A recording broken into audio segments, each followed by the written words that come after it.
ایک طرف درندے ناچ رہے ہیں، کود رہے ہیں، تمہاری تباہی کے پلان بنا چکے ہیں اور منظم طریقے سے تمہارے آ رہے ہیں۔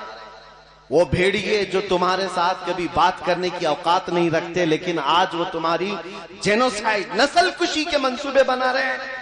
اس کی وجہ یہ ہے کہ تمہیں کچھ فرق نہیں پڑتا۔ وہ تمام منصوبے بنا رہے ہیں، لیکن ہمارے درمیان کن مسائل پر فوکس کیا جا رہا ہے؟ ہم کن مسائل سے الجھے ہوئے ہیں؟ ہمارے ہاں تو چھوٹے چھوٹے مسائل ہیں، مسجد کا صدر بن گیا، کوئی سیکریٹری بن گیا، اسی میں اس کی زندگی ہے، اور انہی اختلافات میں محلوں میں آگ لگی ہوئی ہے۔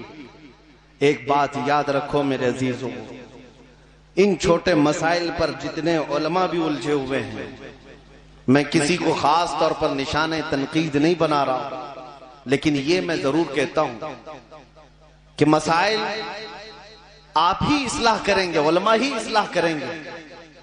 جن چیزوں میں بے ترتیبی آپ ہی صحیح کریں گے، لیکن ہر ترتیب دینے کا ایک وقت ہوتا ہے، کس وقت کیا کرنا چاہیے۔ جامعہ اشرفیہ مبارک پور میں ہمارے ایک استاد تھے، اور فرمایا کرتے وہ بہت اچھا محاورہ تھا، کہتے کہ بیٹا زندگی میں تاج محل نہیں دیکھے تو کوئی بات نہیں، موقع محل ضرور دیکھنا، یہ بہت ضروری چیز ہے۔ اور آدمی بے موقع بے محل کی کسی بھی چیز پر اپنی زندگی اور اپنی انرجی خرچہ کرتا رہ جائے تو ایسے شخص کو بے سود کہا جاتا ہے، بے فائدہ کہا جاتا ہے۔ مجھے بتاؤ آج ہم لوگوں کو کس چیز کے لیے ماتھا جوڑ کر بیٹھنا چاہیے؟ یہ موب لنچنگ کے متعلق یا ہماری بچیوں کے مرتد ہونے کے خلاف؟ ہمیں ان مسائل سے یہاں ہندوستان میں ہم جوجھ رہے ہیں، اور آپ کو پتہ ہے باضابطہ آئی ٹی سیل بنا کر کے گنڈے خریدے ہوئے مسلمان لڑکیوں کے متعلق ایک ایپ بناتے ہیں، اور اس میں مسلمان بچیوں کے نام اور اس کے ساتھ ان کے ریٹ لگائے جاتے ہیں کہ فلاں عورت کا یہ ریٹ ہے، فلاں عورت کا یہ ریٹ ہے۔ یہ سب یہ ایپ ڈال کر کے تمہاری ذلت نہیں ہے تو اور کیا ہے؟ ان مسائل کو دیکھ کر کے میں امام غزالی کی وہ بات یاد آتی ہے، آپ نے فرمایا تھا جب امت رسول اللہ کی توہین پر خاموش ہو جائے تو چند دن وہ انتظار کرے، ان کی ماں اور بہنوں کو بازاروں میں نیلام کیا جائے گا، وہ کچھ نہ کر سکیں گے، وہ کچھ نہ کر سکیں گے۔ ہم دیکھ رہے ہیں یہ حالات۔ عزیزان گرامی وقار، دل چھلنی چھلنی ہو جاتا ہے۔ جن مسائل پر ہمیں فوکس کرنا چاہیے وہ چھوڑ کر کے ہم کن مسائل میں الجھے ہیں؟ بے موقع بے محل کچھ لوگوں کی باتیں اور اختلافات تو اس قدر شدید بڑھتے چلے جا رہے ہیں۔ سوشل میڈیا آج مناظرے کا اڈا ہے۔ علماء سے بھی میں عرض گزار ہوں اصلاح معاشرہ کے لیے، آپ ان مسائل پر ضرور گفتگو کریں تنہائی میں جن مسائل میں آپ کو تسلی نہیں، تشفی نہیں، لیکن آج امت کو کوئی راستہ دیکھنے والا کوئی نظر ہی نہیں آتا۔ یہ جس طرح سے جوجھ رہے ہیں مسائل سے، ان کا حل کیا ہے؟ عزیزان گرامی وقار، سالوں پہلے کی بات میں آپ کو بتا رہا ہوں، حضور مجاہد ملت علامہ حبیب الرحمن صاحب رحمت اللہ تعالی علیہ، یہ حقیقت میں نام کے ساتھ اسم بمسمہ تھے، مجاہد ملت تھے۔ ان کے دور میں جب یہ ظلم بڑھتا جا رہا تھا اور ایمرجنسی کے حالات بھی آئے تھے، اس وقت انہوں نے یہ فرمایا کہ میں امت کو دیکھ رہا ہوں اس قدر حالات میں پریشان ہے، اور ان کے لیے ایک جگہ بیٹھنے کو بھی ہمارے پاس فرصت نہیں رہ گئی۔ اس زمانے کی بات کر تو کہتے ہیں کہ میں چاہتا ہوں کہ اکیلا چلا جاؤں صدر جمہوریہ کے پاس، یا باہر بیٹھ کر کے میں دھرنا دے دوں اکیلا۔ تو آپ سے کسی نے کہا آپ اکیلے جا کر کیا کریں؟ کہا کہ وہاں جا کر کے کہوں گا کہ آج تو ہماری حالت یہی ہے کہ ساتھی ساتھی کہہ کے پکاروں، ساتھی ہو تو جواب آئے، پھر جھنجلا کر سر دے پٹ کھونچر لے مولا والی۔ آج انہی حالات کے ہم شکار ہو گئے ہیں عزیزان گرامی وقار۔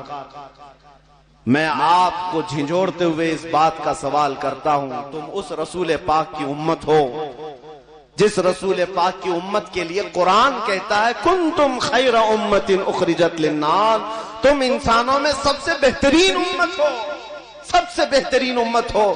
یہ لقب کسی اور نے نہیں دیا، تمہارے خالق نے دیا ہے تمہیں، تمہارے رب نے تمہیں یہ لقب دیا، تم سب سے بہترین امت۔ لیکن دنیا تو آج ہمیں سب سے برا کہہ رہی ہے، اس کی وجہ کیا ہے؟ رحمان نے ہمیں جو سب سے اچھی امت کہا، اس کی وجہ کیا تھی؟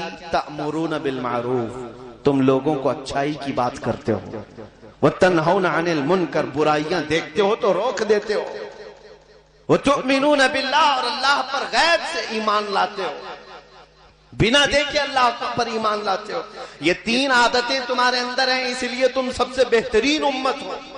اب آپ اپنے گریبان میں جھانک کر دیکھیں، کیا وہ تین عادتیں اب بھی میرے اندر ہیں یا نہیں؟ میرا مولا تو فرما رہا ہے تم سب سے بہترین امت ہو، کنتم خیر امت اخرجت للناس۔ کس لیے بہترین امت ہو؟ تأمرون بالمعروف، اچھائی کا حکم دیتے ہو، تنہون عن المنکر، برائیوں سے روکتے ہو، تؤمنون باللہ، اور اللہ پر ایمان لاتے ہو۔ کیا یہ تینوں چیزیں ہیں تمہارے اندر آج یا نہیں؟ عزیزان گرامی وقار، اچھائیوں کی طرف بلانا کب کے بند کر دیا ہم نے، اور برائیوں سے روکنا یہ بھی ختم ہو گیا۔ ہمارے گلی محلوں میں آج اس قدر برائیاں پنپ رہی ہیں، اور لوگ آج ہم سے، ابھی کی بات ہے، جلسے میں آنے سے پہلے لوگ کہہ رہے ہیں یہاں کسی کو کچھ کہیں تو لڑائی پر آ جاتے ہیں، سب ایک دوسرے کے ہاتھا پائی پر آ جاتے ہیں اگر ان کو کسی برائی سے روک دیا جائے۔ اب آپ کو میں بتا دیتا ہوں، اگر برائیوں کو دیکھ کر خاموش بیٹھے رہ گئے تو تباہی آئے گی، عذاب آئے گا۔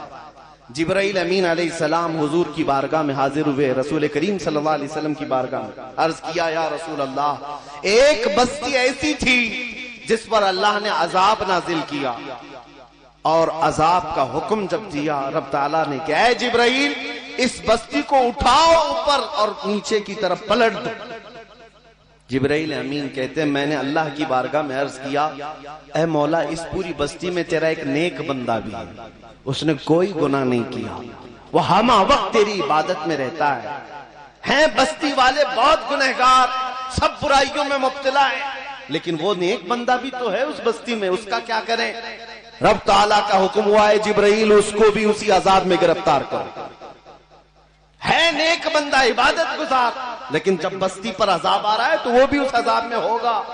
جبرائیل امین کہتے ہیں اللہ کے جلال کے آگے وجہ پوچھنے کی ہمت نہیں ہوئی، اس کا قصور کیا ہے؟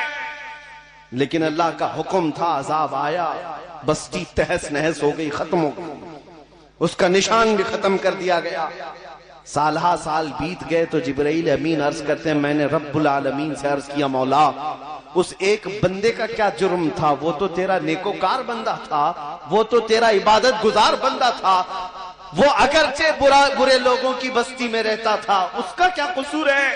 رب تعالیٰ نے فرمایا جبرائیل وہ نیک تو تھا، پرہیزگار تھا، لیکن اس کی آنکھوں کے سامنے برائیاں ہوتی تھی، وہ روزانہ دیکھتا تھا اور خاموش رہتا تھا، لہذا برائیاں دیکھ کر خاموش رہنے والے کا بھی وہی انجام ہے جو برائی کرنے والے کا انجام ہے۔ تنہون عن المنکر پہ اگر عمل کرنا چھوڑ دیا تو اور ایک خسارہ میں آپ کو بتاتا ہوں۔ بہت سارے لوگ آ کر کے ہم سے یہ کہہ رہے میں بڑی دور سے آیا ہوں میاں، آپ کے اس بھرگین میں آ کر میں آپ کو تنبیہ کروں کہ ڈی جے نہ بجاؤ، آپ کے ہاں میں آ کر کے یہ کہوں کہ شادیوں میں ناچ گانے نہ کرو، تم بھی تو مسلمان ہو، فریضہ تمہارے اوپر بھی ہے اصلاح کرنے کا، صرف مولویوں کے اوپر نہیں، صرف خطیبوں کے اوپر نہیں ہے، اصلاح معاشرے کی اصلاح کرنے کا فریضہ ہر مومن کا ہے، ہر مسلمان کا ہے۔ آپ سے ہو سکے تو اصلاح کرو، لیکن اس کے بھی طریقے میرے آقا نے فرمائے۔ آپ کس کیٹیگری میں آتے ہیں اپنے آپ کو ابھی شمار کر کے دیکھ لینا۔ میں 3 کیٹیگری گناتا ہوں۔ نبی پاک صلی اللہ علیہ وسلم نے فرمایا من رأى منکم منکرا فلیغیرہ بیدہ، وَمَن لَّمْ يَسْتَطِعْ فَبِلِسَانِهِ وَمَن لَّمْ يَسْتَطِعْ فَبِقَلْبِهِ وَذَلِكَ أَضْعَفُ الْإِيمَانِ او کما قال رسول اللہ صلی اللہ علیہ وسلم، نبی پاک صلی اللہ علیہ وسلم فرماتے ہیں جس نے کوئی برائی کو دیکھا، بے حیائی کو دیکھا، تو اسے چاہیے کہ ہاتھ سے روکے، ہاتھ سے نہیں روک سکتا تو زبان سے روکے، اور زبان سے نہیں روک سکتا تو دل میں برا جانے، اور حضور فرماتے ہیں یہ دل میں برا جاننا ایمان کا سب سے کمزور حصہ ہے، اور میرے خیال سے اب سب کے پاس وہی حصہ رہ گیا۔ اس سے ایمان کو بھی ناپ سکتے ہو آج ہمارے اندر ایمان کتنا ہے۔ ہاتھ سے روکنا تو یہ حکام کا کام تھا، زبان سے روکنا تو آپ سب کے لیے بھی تھا، لیکن ہم نے یہ سب چیزیں بند کر دی۔ قرآن میں اللہ فرماتا لا يحب اللہ الجہر بالسوء، چھٹا پارہ یہیں سے شروع ہوتا ہے۔ اللہ فرماتا ہے کسی بھی برائی کو علل اعلان کوئی کرتا ہے تو اللہ ہرگز پسند نہیں کرتا۔ آج حالات یہ ہیں، یہ اس آیت کے تحت مفسرین فرماتے ہیں وہ لوگ عذاب خداوندی میں گرفتار ہوں گے جو تنہائی میں گناہ کرتے ہیں اور دن میں آ کر دوستوں کے سامنے ٹھٹا مار کر اس برائی کا بیان بھی کرتے ہیں۔ اس آیت کی تفسیر میں مفسرین فرماتے ہیں وہ لوگ ہیں ان کو اللہ کا عذاب آئے گا، رات میں کیے ہوئے گناہ کا ذکر کرتے ہیں ٹھٹا مار مار کر کے۔ نوجوانوں کے ہاں یہ فیشن بنتا چلا جا رہا ہے، میں نے اس لڑکی کو چھیڑا ہے، اس نے اس لڑکی کو چھیڑا ہے۔